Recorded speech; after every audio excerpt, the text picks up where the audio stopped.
Send ka sa kay tita niya. Bye, Kat. Enjoy. Love you. Ingat. Bye. Bye-bye. Ingat. Catherine Bernardo mag-isang nagbiyahe papuntang Melbourne, California para doon i-celebrate ang Valentine's Day.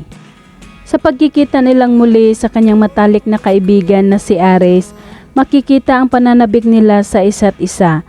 Napatalon ang dalawa nang magkita sa airport para sunduin si Catherine. Ang nakakatuwa pa ay kanya-kanya silang video sa isa't isa.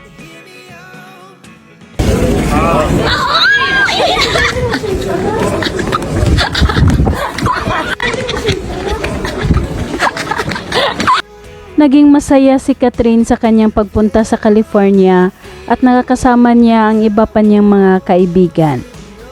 At nagkaroon sila ng salo-salo sa araw ng Valentine's Day. Hi, guys!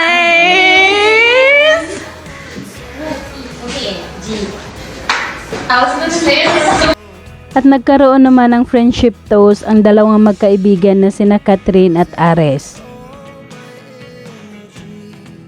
Wait for everyone.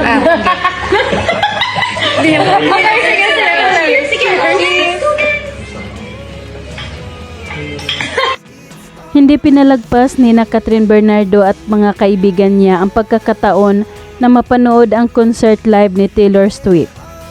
Makikita ang naglalakad sila papuntang entrance.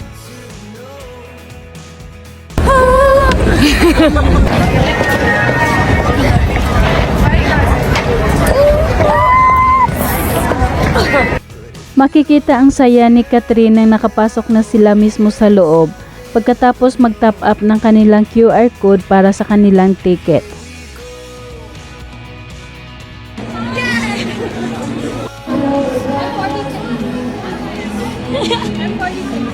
Sparkly girls.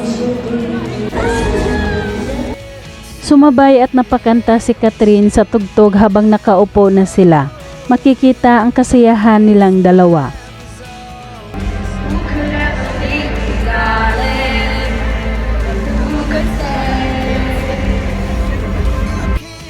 At may isang foreigner naman na tuwang-tuwa kay Catherine Bernardo at gusto nitong sulatan ni Catherine ang likod ng t-shirt niya. I wasn't chatting to meet you. Okay. Wait, take a video. Tuwang-tuwa naman si Catherine nang binigyan siya ng mga bracelet ng kanyang mga Filipino fans sa California na nakipanood din ng Taylor Swift concert.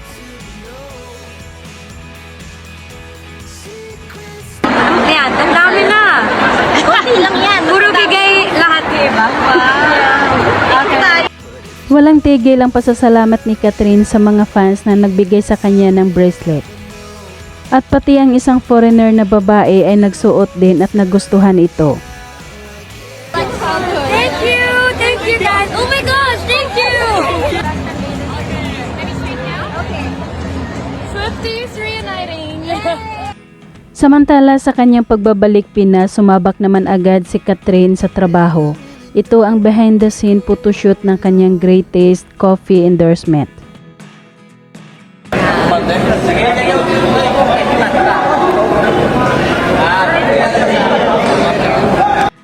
Makikitang nakasuot ng all-white pants at sleeveless si Catherine Bernardo habang nakatayo at hinintay na maayos ang set.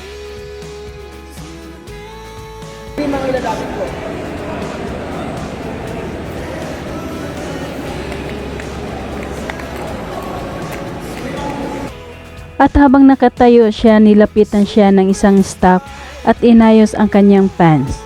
At tinahi ng konti dahil medyo maluwang ito sa kanya.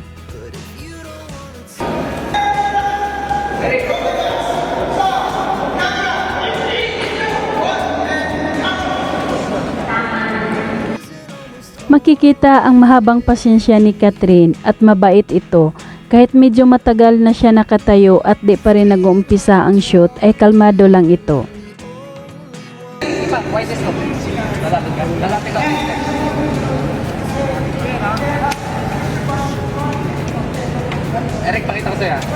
At na mag-umpisa na nga ang photoshoot nila, todo bigay at ginagalingan naman ni Catherine ang bawat post niya.